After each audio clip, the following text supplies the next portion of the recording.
మనం స్మార్ట్ ఫోన్స్లో ఒక్క క్లిక్తో చూసే రీల్స్ వాడే ఆర్టిఫిషియల్ ఇంటెలిజెన్స్ వెనుక ఎంతటి పర్యావరణ ముప్పు దాగుందో తెలుసా? క్లౌడ్ అనేది గాల్లో ఉండేది కాదు, అది భూమిపై ఉండే భారీ డేటా సెంటర్లలో నిక్షిప్తమై ఉంటుంది. తాజాగా అమెరికా కాంగ్రెస్ సాక్షిగా టెక్ దిగ్గజం మెటా సృష్టించిన పర్యావరణ విధ్వంసం బట్టబయలైంది.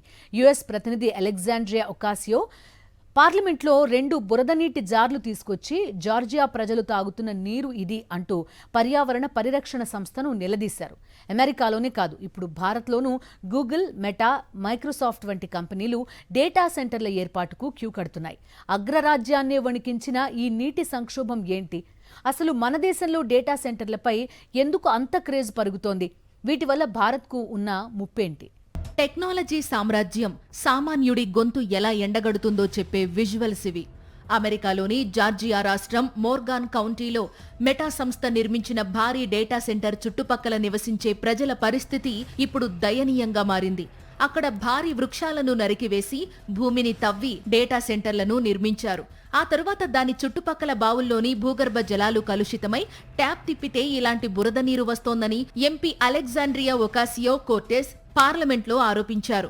కేవలం ఒకే ఒక్క డేటా సెంటర్ వల్ల పచ్చని గ్రామాలు తాగడానికి చుక్క నీరు లేక కార్పొరేట్ సంస్థల పాపానికి బలైపోతున్నాయని ఆమె ఆవేదన వ్యక్తం చేశారు. మనం వాడే ఫేస్బుక్, ఇన్స్టాగ్రామ్, చాట్ జీపీటీ వంటి యాప్ల డేటాను నిరంతరం ప్రాసెస్ చేయడానికి లక్షలాది కంప్యూటర్ సర్వర్లు 24 గంటలు రన్ అవ్వాలి.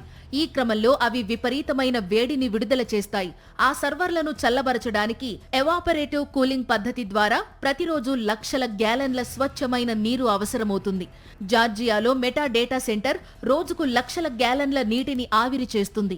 భారీగా భూగర్భ జలాలను తోడేయడం వల్లే వాటర్ టేబుల్ పడిపోయి బావుల అడుగున ఉండే బురద, సెడిమెంట్లు పైకి వస్తున్నాయని పర్యావరణ నిపుణులు తేల్చారు. అమెరికాలో తీవ్ర వ్యతిరేకత వస్తుండటంతో ఇప్పుడు ఈ టెక్ దిగ్గజాల కన్ను భారత్పై పడింది. ప్రపంచంలోనే అత్యధికంగా డేటా వాడుతున్న దేశాల్లో భారత్ అగ్రస్థానంలో ఉంది. 5G నెట్వర్క్, AI వినియోగం పెరగడంతో ఇక్కడే స్థానికంగా డేటా స్టోర్ చేయాల్సిన అవసరం ఏర్పడింది.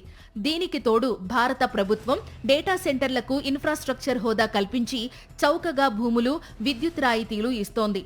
అమెరికా, యూరప్లలో కఠినమైన పర్యావరణ చట్టాలు ఉండడంతో నిబంధనలు కాస్త సరళంగా ఉండే భారీ మార్కెట్ ఉన్న భారత్ వైపు మెటా, గూగుల్, మైక్రోసాఫ్ట్, అమెజాన్ వంటి సంస్థలు పరుగులు పెడుతున్నాయి. భారత్ ఇప్పటికే తీవ్రమైన నీటి సంక్షోభాన్ని ఎదుర్కొంటోంది. ఒకే ఒక్క డేటా సెంటర్ చిన్న సైజు పట్టణానికి సరిపడా నీటిని తాగేస్తుంది. మన దేశంలో వీటి సంఖ్య వందల్లోకి చేరితే భవిష్యత్తులో సాగునీరు, తాగునీరు దొరకడమే గగనమవుతుంది. అంతేకాదు, ఈ సర్వర్లు నడవడానికి నిరంతరం విద్యుత్ కావాలి. దీనికోసం బొగ్గు ఆధారిత పవర్ ప్లాంట్లు మరింత ఎక్కువగా నడపాల్సి రావడం వల్ల వాయు కాలుష్యం పెరిగి గ్లోబల్ వార్మింగ్ మరింత తీవ్ర రూపం దాలుస్తుంది.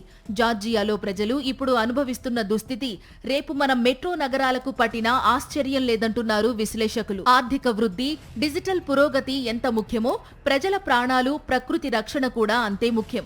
అమెరికాలో జరిగిన ఘటనే మనకు ఒక హెచ్చరిక. భారత్ ఇప్పటికైనా కఠినమైన నిబంధనలు తీసుకురావాలని, డేటా సెంటర్లకు భూగర్భ జలాలను వాడకుండా నిషేధించాలని ప్రకృతి ప్రేమికులు కోరుతున్నారు.